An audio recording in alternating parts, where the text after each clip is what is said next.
Hello and welcome to what is probably, if my plans go the way I want them to go, going to be my first Summerween vlog of July, which I am so excited for. If you watched my Summerween TBR video, I am, like I said, just so excited to get started on my Summerween plans. This is like my favorite part of summer.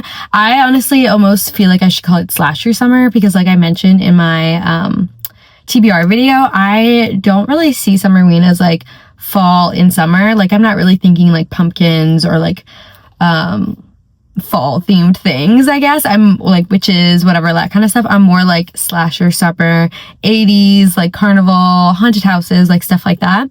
So that's kind of the vibe. With that being said, I want to do a few fun kind of themed activities for my Summerween and really get the most enjoyment. But first, we have to get our books. So what we're doing today, what I'm going to try to do is I'm going to go to my library and see if they have any of the books that I chose for my Summerween TBR or any other books that are like on my radar for Summerween. I am in my like parents' hometown because I think they have a really good library and I still have like a library card for them. So we're going to go there and see what they have, and I'm really excited. I haven't been to this library in so long, and I feel like I haven't like checked out books in even longer from there because I used to like go and like do homework there and stuff in high school, but I can't even remember the last time I checked out a book from there. So I'm very much looking forward to seeing their selection. But yeah, I think that's all I need to say. Let's get a move on. I like really want to get like a matcha or coffee, but I might wait till after because the place I want to go to is like a little bit further away. So TBD. But okay, let's do it. No more yapping.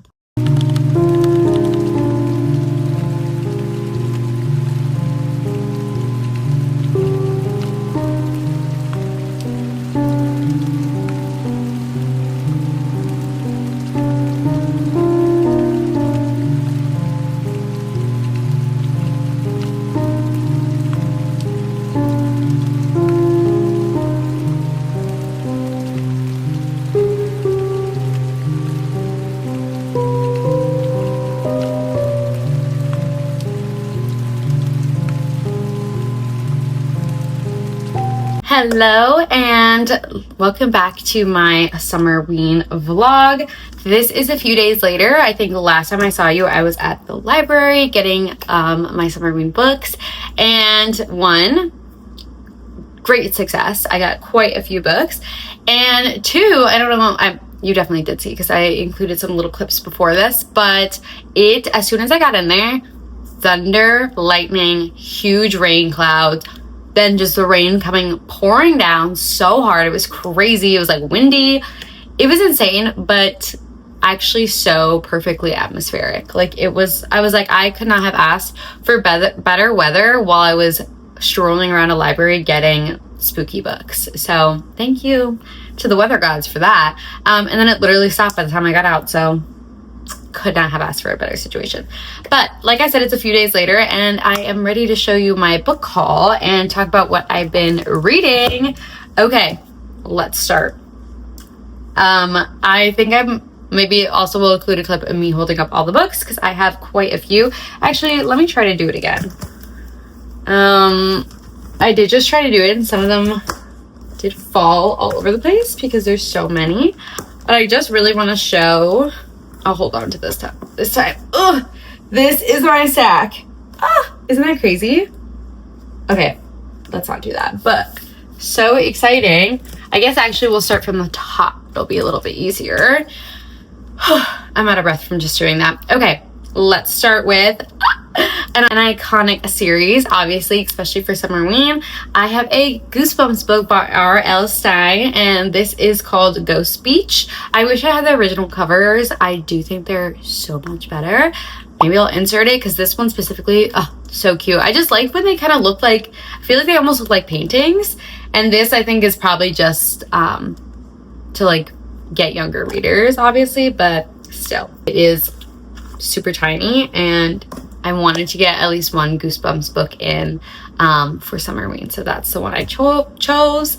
And yeah, next I have Joyland by Stephen King. Now this was not on my original what's it called, like TBR lookout at all, but I don't know if you can tell, this is not a library book. I actually went to the thrift store like the day after I went to the library, and I got this and one other book that are both, I think, that are both like on everybody's Summerween to read list except for mine. So I figured it was a few bucks. I absolutely love this cover, and I really love a like carnival setting for Summerween, so I thought I would pick it up. I probably will not get to all of these books anyway, so I figure I would keep this maybe for next year's Summerween. Okay, next is Diavola, and this is by Jennifer Thorne, and spoiler alert, I have already read this. Sorry for the glare. I've already read this and loved it. I give it 5 stars. This is a vacation horror about a family that goes to Italy, and they stay in this villa. And our main character, what's her name? Sorry, I'm really bad at names. You might know by now. Anna. Anna is not super excited to spend the time with her family because they can be very passive aggressive, regular aggressive. I don't know. I was not a fan of Anna's family. I feel like if I were Anna, I would have never, ever gone on this trip knowing how they were. I would have just said, hey, I'm busy. Thanks for the invite. No, thank you. Because I would not, even for a free trip in Italy, I wouldn't do it. Sorry. They were just so obnoxious, so rude, etc. While she is there, she realizes the villa is haunted by a also aggressive spirit. And you kind of begin to wonder, what is worse, demonic spirits or family? And that really sums up the book. I love this. I thought the humor in it was so funny. I loved Anna. I honestly, my biggest issue with Anna is that I'm like, girl, you need to fight these people back. They are so rude. Ooh, if I was there, I would have defended my poor girl. But anyways, yeah, I thought the ghost story itself was not super unique. It was, I feel like, a very traditional, like doors slamming closed, people getting locked in rooms, stuff like that, something being possessed. So it wasn't super unique, but it was done so well. I feel like, especially in the first half of the book, the buildup of the atmosphere, I was spooked out. I was reading this at night and I was like, let me close this and put this away because I'm gonna have nightmares myself. So really enjoyed that one. Anywho, next I have T. Kingfisher's A House with Good Bones. This was also not on my Summerween TBR, but I picked it up because, again, I think this is one that a lot of people really enjoy and recommend. I don't know if necessarily for Summerween, but I have tried this author before and I keep trying her because I know people love her. I so far have not had the best luck with her, but I'm hoping one of her books switches me over to her side. So this is about, I think, let's see. Sam is visiting her mom and she's like, I think there to try to take care of her mom. But then it says her mom jumps at the smallest noises and looks over her shoulder even when she's the only person in the room. And when Sam steps out back to clear her head, she finds a jar of teeth hidden beneath the magazine-worthy rose bushes, and vultures are circling the garden from above. So obviously something's a little fishy over there. Something's a little off. But yes, I chose that one as well from the library. This is another thrift store purchase, and this is Dead 11 by Jimmy Giuliano.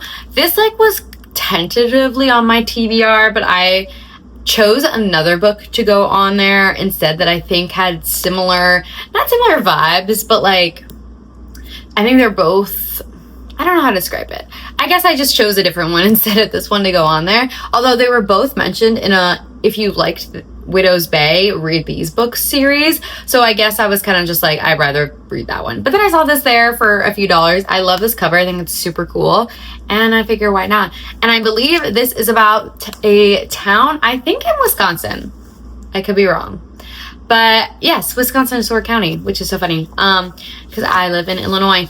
But this is about a town in Wisconsin that every single day, this is about a town in Wisconsin that it feels like it's stuck in the 90s. And if I am not mistaken, I think it feels like the same day. No, maybe not. Oh no, they're always watching the same thing on television, which is the O.J. Simpson car chase every evening. That is so random. And I think somebody from out of town comes in and is kind of trying to figure out what is going on. And then I think there's another character who lives there and she's trying to escape. So we'll see. I think, again, like, I don't know if I'll get to it this year, but if I don't, I'll have it for next year to read. So then for a little bit of a switch up, I got Taurus Season by Bryn Weaver, and this is a not dark romance. What's the word? Weird romance, I guess. This is about two serial killers falling in love, I believe. It's about one girl who lives in this coastal town, and she is burying bodies under her rose bushes, and then another serial killer comes to town to kill her, but then realizes she's not who he thinks she was, and they form a budding friendship because I think there's an investigator looking for them, but then from there, romance. So I thought this would be kind of fun and interesting switch up of the other like horrors. I think this will not be as like spooky. And I mentioned in my TBR, but or maybe in this video, I've really been enjoying cozy horror and like romantic horror. I've read a few other books this year that kind of have a similar vibe where like one was like two people investigating like a serial killer, and then their romance was the main plot. And then another one where a girl goes to a speed dating event, and then people start getting murdered, and there was also a romance subplot, but also main plot. So I really enjoyed those, and that is kind of what drew me to choosing this one. Okay, next I have Mr. Magic by Kirsten White. I love this cover. I love how pink it is, so pretty, and it looks cute with my blue nails. This is about a cast of people who were on this show, I think as children, and it was a children's show, but there is no information about the show, like who produced it, who directed it, who was the host even. And so it's weird and mysterious. They only have kind of their memories to go on, and then one day they're all brought back together to reminisce and I think figure out the mystery, but they are beginning to believe they were not brought together by chance, I believe is the synopsis. So yeah, I love, for some reason, like horror that involves like a TV show or a movie or like lore, you know, that like comes into the plot somehow. I read Knock Knock Open Wide that also had a like children's show as the catalyst, I guess, of the horror that was happening. And while that book was a little bit like slow for me, and I think there was parts that I didn't enjoy because they strayed away from the horror, I really enjoyed the horror aspects of that, especially pertaining to the show. So I'm very intrigued to try this out and see if the show plays like a big part in the horror, or if, I don't know, maybe it's just like the people from the show. I don't know, but I would be really excited if the show was like coming to life or something. Knock Knock Open Wide was really interesting in how they like brought the horror elements in. I feel like it was a very unique concept, and I really liked that. Okay, next I have The Last Time I Lied by Riley Sager. Now this I think is a Summerween classic. I don't think I've seen a Summerween reading list without this book on there. So I finally am caving and reading this. I have read quite a few of Riley Sager's other books, and I've enjoyed them, but like not to the point where I'm like obsessed with them. Like none of them are like standout favorites for sure, except for maybe Home Before Dark. I liked that one a decent amount. So I am intrigued because I feel like so many people say that this is like one of his best. So I have to read it. Also, this is about a camp. There is a camp setting here, which obviously I need to include a camp setting in my Summerween reading.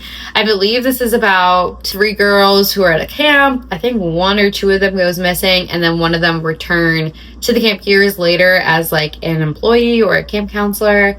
And she's, I think, basically trying to figure out what happened to her friends that went missing. Sorry, I'm trying to keep my summaries kind of short because there's so many books.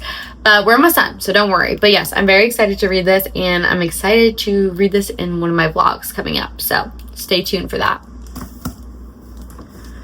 Okay, like I said, we're almost done. This is the next one, and this is Hide by Kirsten White. She is the same author as Mr. Magic. Now, this is about an amusement park horror. Again, I love an amusement park horror. I loved Fantastic Land so much. One of my favorite horrors, probably. And this is about no, not similar, but this is about a group of people who are selected to stay in a abandoned amusement park, and basically it's a big game of hide and seek. They have to hide from each other, and whoever is the last person standing, not found, by the end of like a 2-week period, I think, wins $50,000, which for our main character, Mac, is a lot of money and would be the difference between being homeless versus not for her. So I am very excited about this. I actually just started reading this. I am, let me see, I'm only about 40 pages in, as you can see by my cute little Twilight bookmark, but I'm really liking it so far, and I'm so intrigued to see how it plays out because, as you know, this is a horror. It's not just going to be a hide and seek game, and I think some people are going to leave in body bags. Spooky. Okay, this is the last library book I have, and then I have 2 more books to talk about, and then we're done with the Summerween book haul situation. Okay, this is Looking Glass Down by Catriona Ward. This is, I love this cover. I think it's so cool. Again, cool nails. And this was the other book I chose instead of Dead 11, and was kind of recommended if you liked Widow's Bay. So if you liked Widow's Bay, I would recommend reading this.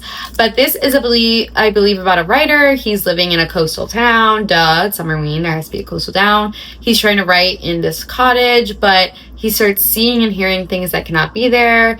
And I think he starts writing a story that, like, he doesn't recall writing. And I believe he, like, there's, like, typings in his, like, work that he doesn't remember writing. So I think this is going to be kind of an eerie, maybe ghostly vibe to it, and I'm excited about that, and what I'm hoping will be a nice summer coastal setting. Okay, that concludes all the books I got from the library. Now quickly, I'm going to talk to you about 2 more books that they did not have at the library, and I am already planning on reading for Summerween.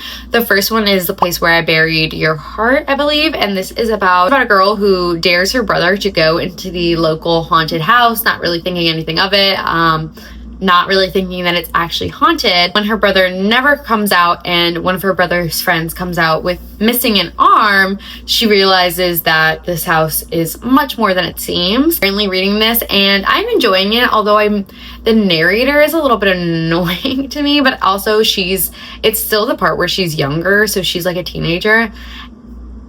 It's like I was annoying as a teenager, so I'm giving her the grace. I think the concept of the story is really interesting, and I'm very intrigued to see what exactly is the outcome of this. If it's almost like, I won't say that because I'm spoiler, but it definitely gives Monster House vibes, which I think I said in my TBR, and like the crazy history behind the like house and like the family that lived there before it became the haunted house was horrifying and so sad. So I can definitely see some bad juju being left in the house. But yeah, so I am enjoying that, interested to see how it progresses. Also, what I thought was interesting was that this is set in Chicago, and like I feel like I always say, I'm a Chicago girly, so I love that. And then I'm reading The Haunted Forest Tour, and I don't remember who this is by, but I'll put the picture somewhere around here. And this is about someone who goes, who gets tickets to this haunted forest tour, as it says, and you're supposed to see a bunch of like cryptids and like werewolves and vampires as you go through the forest in like a little trolley car, and you're supposed to be totally safe. So I am not super far into this because I did want to prioritize some of my physical library books since I have to return them at the end of the month, but I am enjoying it so far, and I think this is a super interesting concept. The first prologue, or I think it was a prologue, but maybe it was the first chapter alone, was absolutely insane. So I definitely want to finish this. Okay, that is now all the books that are on my radar. I don't know how I'm going to finish all of these. I need to put my butt into high gear, but I'm very, very excited about all of them.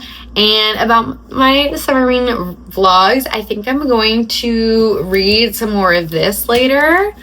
Duh, I'm so excited about this. And then I'm going to say this now, and I'm going to manifest that this works out, because I unfortunately have quite a busy weekend. But what I'm hoping is that there is a little fair festival coming to my parents' hometown, and I'm going to be home anyways this weekend for part of the weekend. So I would love to try to go there. I unfortunately am not a fan of rides at all. They make me quite sick. So if I go, I will definitely just be going for funnel cake and maybe the games and maybe the Ferris wheel. But I think that would be so fun, and again, put me in a very immersive atmosphere for my book. Hopefully I will not have to hide from anyone fearing for my life. As you may know from some of my other vlogs, I definitely enjoy the full immersive experience. So the more fun little Summerween activities I can do, the better. And this also, I feel like, really leans into that 80s slasher vibe, that Stranger Things vibe that I am going for in my Summerween. So stay tuned for that, and stay tuned for some updates about Hyde later on.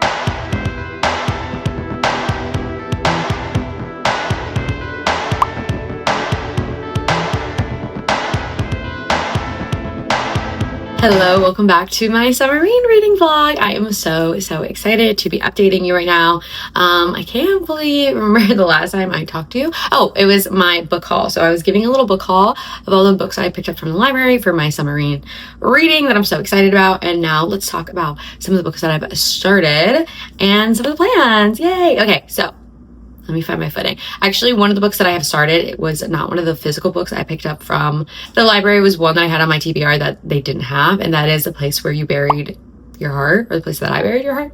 I'm forgetting, but I'm reading it on audiobook. Really enjoying the story in this book. I had some issues with the main character at first, Jessie, just because we were reading from her perspective when she was a teenager, and she could definitely get a little bit like angsty and like a little dramatic, I think. I mean, granted, some of it was very valid and like totally understandable. She had just like lost her brother to this haunted house after she dared him to go in, and is now dealing with all the grief from that, and also kind of the fallout of her family afterwards and their grief as well. So I did get some of the angst. I did. But now Jessie is grown up and she's a son of her own, and she's living in the house where she grew up, and the haunted house is still down the street, and she's worried that her son is going to fall victim to the same monster that took her little brother. So high stakes, and I'm loving the haunted house vibes of this book. I think this book might technically be cosmic horror, which I've never ever read before. I will research that because I'm not too sure. Cosmic horror, maybe this is me being small-minded, I don't know. I'm thinking like it has kind of like otherworldly vibes, like aliens, universes, like other universes, like breaks in our reality is kind of how I perceived it, and also like definitely like monsters. I feel like all that I know, the only thing I can reference, which I've never read but I like know about, is who's a really famous guy? I can't remember his name now. Call of Cthulhu, I think, is the book. Well, no, I don't remember. I can't remember. I'll try to put it here. But I know he is like known for doing cosmic horror, so that's kind of the only thing I really know about it. But there's definitely kind of like a vibe of that like in the house, because the house we find out like throughout the book is that has like terrible history behind it. Not only was there like a family murder in there, but there was like maybe a murder before that, like with one of the same people in the second murder. And the characters are trying to understand why this house is so evil and what kind of hold it has on people that makes people do evil things, that makes people want to go into the house and are attracted to the house. And after some research and talking to some people, they find out that maybe the house has some kind of otherworldly entity, and that is kind of calling people to it to feed it so that it can like keep doing evil. So I think that's so cool, so interesting. It reminds me a lot of It by Stephen King, like when they go into the haunted house on, what is it, like Needmore Street?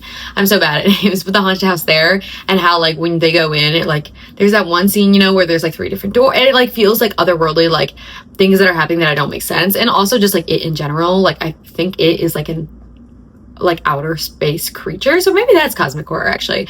I think he's from I think he's an alien. If you watch It, Welcome to Derry, which if you like horror, watch that show. It's so good, it's so fun, so well done, so gory, so amazing. But they like explain in that he's like an alien that like landed here. He uses children to like feed his evilness basically, so he can be stronger and eat more children. And that, like, I feel like is such similar vibes. Also, of course, I think I mentioned it in my like book haul, but like totally giving Monster House, and the, you know, the how there is like a kind of dark history with that house, and then it like kind of lures people in, and it's almost like sentient. So I'm loving this so far. I'm pretty close to finishing it. Probably will finish today, if not definitely tomorrow, but again, loving that one. Now the next book I have to talk about is Hide, and this is one of my library books, as you can see, by Kirsten White. This is also going so well. I'm so excited. All the books that I'm reading so far for Summerween have been like so good, so I'm very excited about that. This is about a group of, I want to say 14 people who are selected to play a hide and seek game, and the winner, whoever wins, gets $50,000. And they don't know any information beforehand, but they realize like when the game starts that they are in an abandoned amusement park. And our main character, Mac, she is particularly good at hiding because of something that happened in her past, something really traumatic and tragic, and she was able to survive it by hiding and not coming out of her hiding spot. And so that is kind of why she decides to go to this. And also she really needs some money. She's currently homeless and doesn't have a lot of, I guess, other things happening for her right now. So she thinks that this is kind of the perfect opportunity to maybe make it out of her situation. I love the concept of this, and it's really funny and interesting because, so I think there are 14 people in this, and we get like a little like tidbit from each of them every once in a while. Usually it's like just Mac's perspective, and we hear her thoughts and stuff, but every once in a while it'll give us like a paragraph from one of the other people, which I think is funny, which I think is interesting, especially because they're all very, very different. We have one person who's like a gym influencer, one person who is like a perpetual intern, she's described as, and like is almost seeing this as like an opportunity to get a job, like a full-time job. We have one person who is a veteran. They all are kind of under, or most of them are under kind of assumption that this is going to be turned into a reality show, although there's really no indication that is the truth. Like, I don't think that's going to happen. And so yes, so they have to all be in this amusement park, and they have from sun up to sundown to hide, and they're not finding each other. At first I thought they were going to be like looking around the park finding each other, but I'm like, I guess that doesn't really make sense. Yeah, so basically the company that's putting it on is finding them, and we're right now I am 80 pages in, and it's interesting because people are starting to get out, and you can tell that there's kind of this sinister undertone. Like, some of the other players find like left behind like clothing, like scraps of clothing that is like seemingly like torn off, and like blood and like stuff like that. So there's like this, it's just beginning to get to the point where it's like it might be more than it seems, and there might be kind of something sinister underlying it. And there's also this one woman, I think her name is Linda, who's kind of the representative for the company and for the game, and she is like increasingly kind of becoming a little odd, like in a way that she's like almost apologetic and like teary-eyed when she's like starts talking to them about like the people who are out every night. So it's just very interesting. Like, you can tell something is going down. For the most part, like, people don't fully realize yet that this is bigger than it is. So very intrigued to like continue reading this and see how it goes and how people start to react when they realize like people might not just be getting out of the game. So really loving that so far. I did go to my local like town fair the other day, which was perfectly atmospheric. I was like, had just begun reading this, and it was so fun to like see the Ferris wheel and the lights all like done up. Of course, this amusement park is like super overrun and totally not in use, so definitely different vibes, but it was just nice. Like I said, with these vlogs I try to be as immersive as possible, so it's nice to just walk around and like see the lights, go on the carousel, stuff like that. And of course I had to get some funnel cake, and that just feels very like Summerween to me. Like what was it, season 3 Stranger Things, when they go to like the fair, like that all just feels like 80s slasher, perfect Summerween vibe. So very much had fun doing that. And now today I'm going to go to a horror themed cafe. I'm so excited. I've been wanting to go here forever, and I just like haven't. It's like a little bit out of the way for me, so that's why I kind of am justifying not going. But today is the day. We're gonna go, we're gonna check it out, get a little drink, and I think there's also like a horror themed shop across the street, so I'll go there as well and just check it out. I don't really have anything in mind to like purchase. I just kind of want to see if they have, and during this I will be continue listening to The Place Where They Buried Your Heart. And maybe I will even bring this, and if I have time, I'll sit in the coffee shop and read this for a little bit as well. So yay, let's do it. I'm so excited.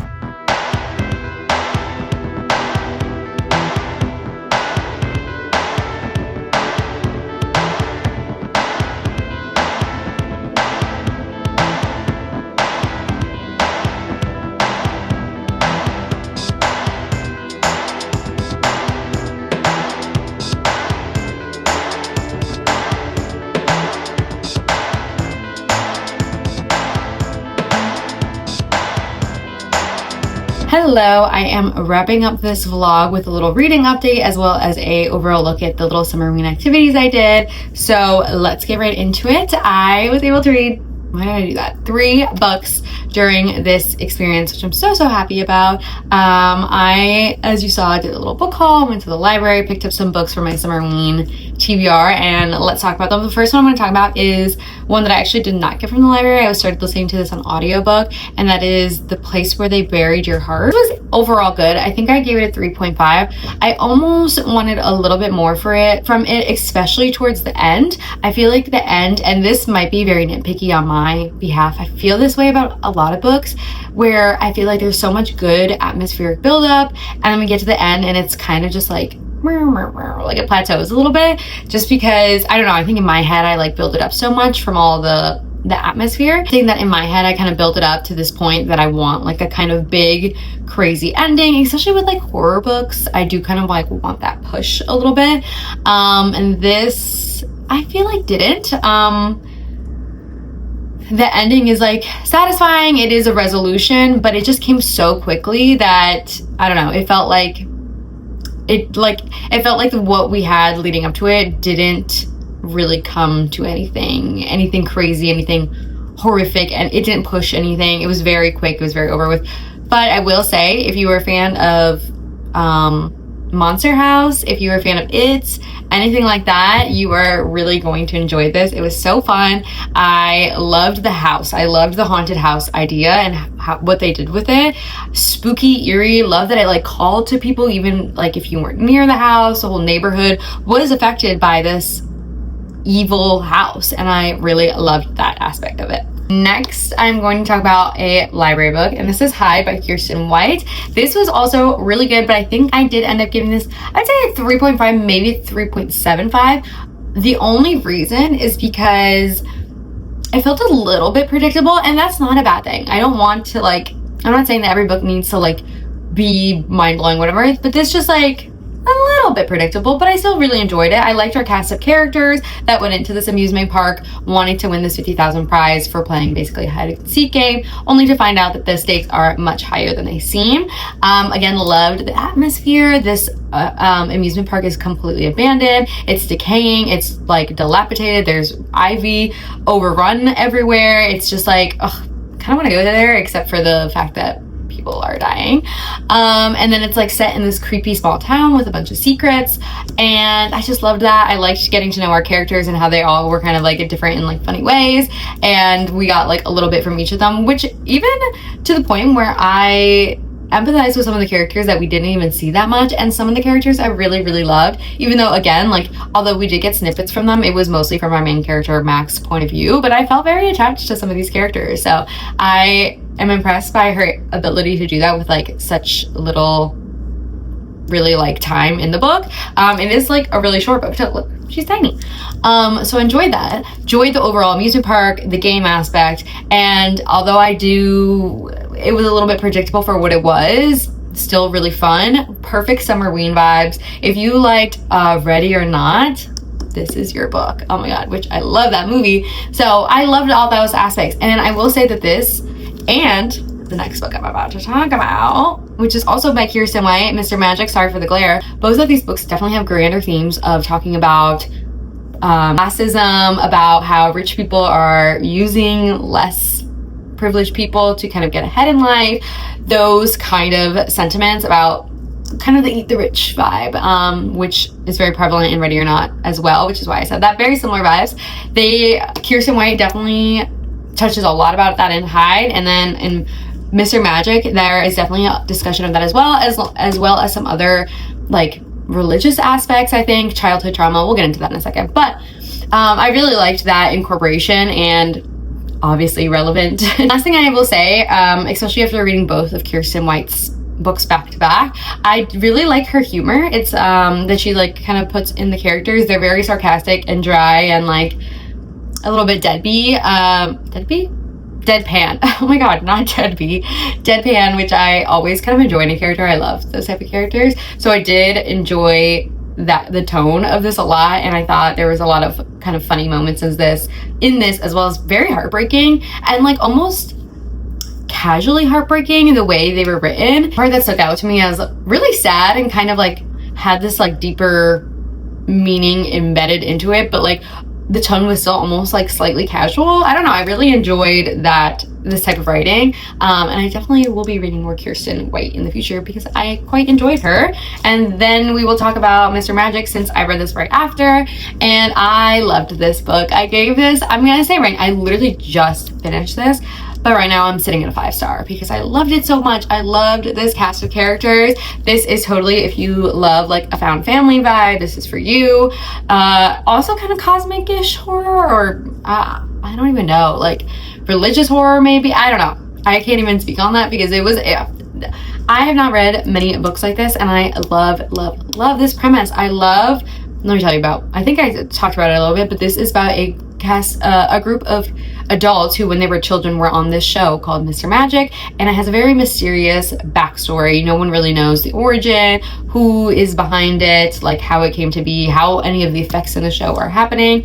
And the group comes back together to be on a podcast about the show, and again they realize that there are darker forces at play, and Mr. Magic and the show might have been a little bit different than what they are remembering. Our main character in this book is Val, and she was one of the children in the show, and now as a grown-up she has absolutely no memory of the show. And when she reconnects with the people who are also on the show, she's beginning to realize, put together the pieces, and kind of uncovers the sinister entity like within the show.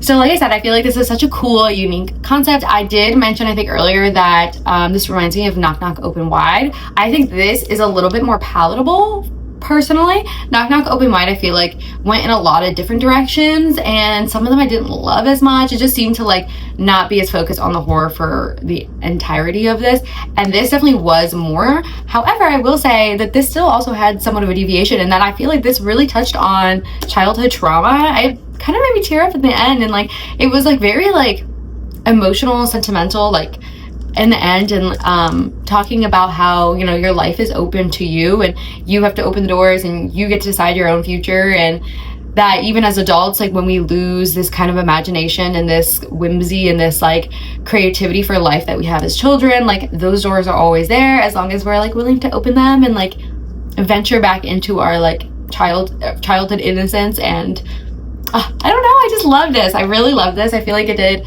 such a good job without being too like, what's the word, too preachy and too serious. Like there were definitely some parts where it definitely got a little gushy emotional, but I don't know, I think maybe because I'm on my period, I just really loved them and thought it was a really sweet message over a really terrifying story. Kirsten White, I think, is so good at creating this creepy, eerie atmosphere. There are parts that totally scared me. There's this part where the characters, the main cast, are talking to the interviewer for the podcast, and it is so creepy the way she described, like the way they describe her. The interviewer is so spooky. Oh my god, I loved it. It was definitely giving like uncanny valley vibes. If you're like into that kind of lore, I feel like that's definitely what they were aiming for and did it well, because it was spooky. And yeah, like there's this like town called Bliss. Get into that. Bliss, that like they're all kind of in on the TV show, and they want the TV show to like come back because they all benefit from it, which is very similar to Hyde, and why I said that she definitely has this kind of like overall like grander messages in her horror, which I think usually horror does, of like classism and stuff like that, which I find always very interesting to read about, especially in a horror setting. Yeah, I loved this. This was, and even though I won't say too much because I don't want it to be spoilery. I was like slightly devastated by the ending. It like makes sense, and I don't know, it was almost like heartwarming as of an ending for such a creepy beginning of the book, and like main plot of the book being creepy. Yeah, I also could totally see this being such a good movie. Honestly, both her books, but this one I just feel like because it's much like a little bit more of a unique concept, I'd love to see an adaptation of this. So somebody get on that, because honestly this would be such a perfect A24 film, I feel like. Notice how I said film, because it's A24. But yes, absolutely love this. Would highly recommend both of these for Summerween, and they both like fit perfectly into the Summerween vibe, and even the other book I read where they buried your heart, because I feel like they all had a little bit of this like hot, sticky summer vibe. So glad I chose them. So those are the books that I read for this Summerween vlog, and as you saw, I had so much fun going to the carnival, getting my 80s slasher vibes on, going to the library and choosing all these books, and of course going to the horror cafe. I will talk about that just for a second. I love that cafe. I will definitely be going back. I think it would be so fun to go back in the fall, but I had so much fun. It was so cute. It's the Brood here in Chicago in Logan Square, and they are just like so perfectly themed. Their decor is so cute and so like fun horror without being like too gory, which like I feel like there's definitely a fine line if you're like running a restaurant or a cafe, I feel like, with that kind of thing. I loved their merch, their stickers. I got one of their stickers. I'll show you, hold on. I went to go grab it for you, but I got this sticker. It says Return to the Brood 2. I think it's so cute with this little zombie hand. And then they had a cute little photo booth in there, which I didn't know. So I, of course, unfortunately, I like was not looking my best that day, but I got this cute little photo strip, and next time I go, I'll know to stunt to get my cute picture. But yes, they had such cute merch there. I got a banana matcha. So good. It was kind of interesting because the banana matchas I've had have been a little bit more like natural flavored. This one had like the Laffy Taffy banana flavor, which I usually hate, but I loved this. I don't know what it was, but I was like, I loved it. So worked out. They had such fun other menu items. I was gonna get like one of their specialty drinks. They had one for Obsession and for some other movies, some classics, like stuff like that, but I really wanted a matcha, and none of the specialty matchas were like standing out as much. But yeah, it was so much fun. I did try to go to this other horror store right across the street, but they were closed that day, so next time I go, I'll have to check it out. But I had so much fun on this little Summerween vlog, and this will not be the end of my Summerween content. I have another video coming up, so stay tuned for that if you want to see a little bit more Summerween fun this season. Thank you so much for watching, and I'll see you next time.